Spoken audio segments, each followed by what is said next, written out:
So once again, thanks for having me. So I'm Grant Blaisdell. I'm co-founder and chief marketing officer of Coinfirm. Generally at Coinfirm, we're recognized as if not the global leader when it comes to RegTech, so regulatory technology solutions, focused on blockchain and cryptocurrencies. Let me interrupt you. And not D. What's that? I didn't quite get you there. We're recognized as one of the, if not the, global leaders when it comes to RegTech for blockchain and crypto.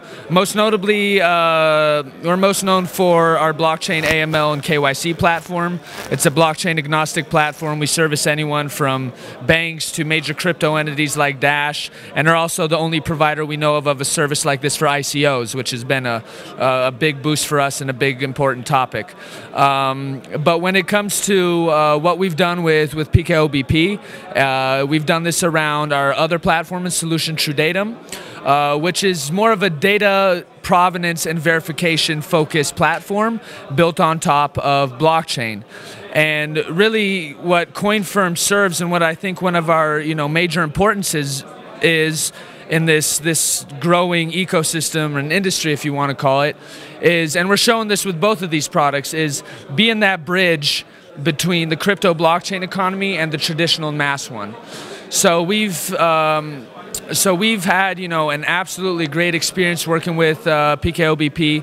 I got to be honest, they've exceeded my expectations, and they're proving, we're all about bringing standards in for this industry, and PKO BP is proving, how forward thinking they are, and bringing in with us what is going to become a standard for what in Poland is called trwały nośnik.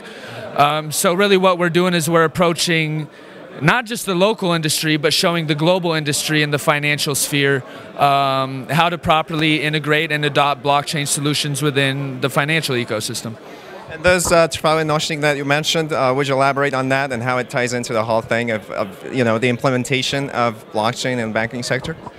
Yeah, well, a lot of people, when they're talking about adoption of blockchain and banking, most people go, okay, when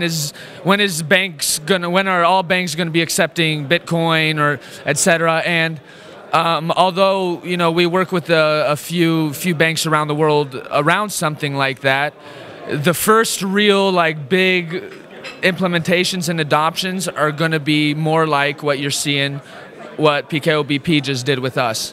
And once again, that's a testament to them, because you see a lot of banks, traditional financial institutions.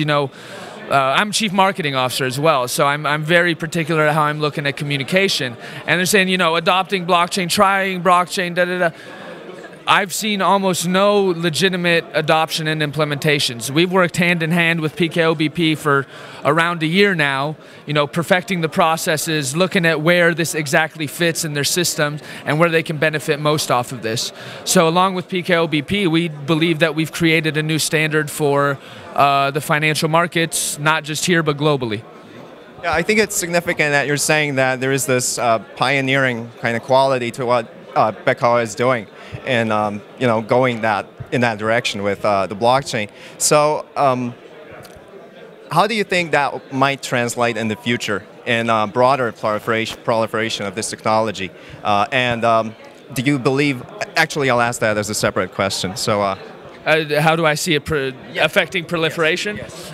Once again, it's back to that standards thing. Because other banks have been kind of apprehensive about the adoption of... Well, it comes back to that standard thing. We're all about pushing a certain standard or building a certain standard. Locally, obviously, you probably know what's the potential effect of it. PKO BP is the dominant, biggest player in this region, actually. So setting a standard in that way. The other one is on the global sense. So, and this is one thing that's important about how you communicate things. So if things are properly communicated, this legitimizes the sense of blockchain adoption. And what you're going to really start seeing in 2018, whether it's in this sort of type of adoption or implementation, or stuff we're doing with our other platform with banks or other traditional entities around the world, you're going to start seeing the the legitimacy of blockchain and crypto really enter on, the mass and traditional market. And do you think this will lead to an amalgamation in a way of all these different and disparate areas, different sectors? You're saying that Coinfirm set up a subsidiary of sorts, or maybe not a subsidiary, but there is like a department of the company that deals specifically with the PKO bank implementation. Do you think that it will kind of tend toward togetherness in the future? Yeah, well, like when I was on stage earlier, I talked a little bit about kind of not just what hurt crypto industry in the beginning, but something that's really needed and something that I think we represent is like we know how to walk in with someone that's big, a little bit more traditional, has their processes, but wants to be forward-thinking and progressive like PKO was, know how to come in and do, proper scoping, doing proper tests, doing proper proof of concept, pilot, then implementation, and setting up these entire processes. So, the market's matured insanely in the past year. You can see it about how crypto companies look at regulation. Now they're, it used to be totally against it. Well, now they're, having to approach it realistically. So you've seen this market mature insanely. So you're going to have hopefully more companies like us who can enter into these big ballparks, with these big players and walk their walk, talk their talk, and really handle, in Polish, the konkrety of it, right? Instead of just this kind of all-around type of big picture thing. What's the need? Where can we fill it? How do we do it? All right. Okay, well, thank you for that commentary. It was very interesting. Thanks for having me. Thank you very much.